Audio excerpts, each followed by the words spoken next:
حضور اکرم صلی اللہ علیہ وآلہ وسلم نے فرمایا کہ ایک بار حضرت موسیٰ علیہ السلام بنی اسرائیل کی ایک جماعت میں تھے کہ اتنے میں ایک شخص آیا اور کہنے لگا، کیا آپ جانتے ہیں کہ دنیا میں آپ سے بھی بڑھ کر کوئی عالم موجود ہے؟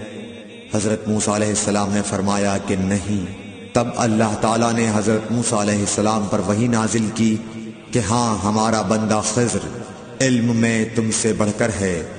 تو حضرت موسیٰ علیہ السلام نے ان سے ملنے کی راہ دریافت کی۔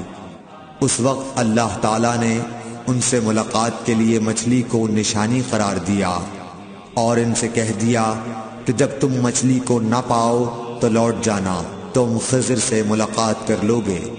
حضرت موسیٰ علیہ السلام دریا میں مچھلی کے نشان کا انتظار کرتے رہے۔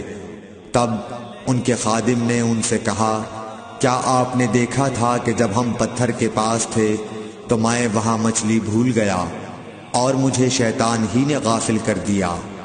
حضرت موسیٰ علیہ السلام نے کہا کہ ہم اسی مقام کے تو متلاشی تھے۔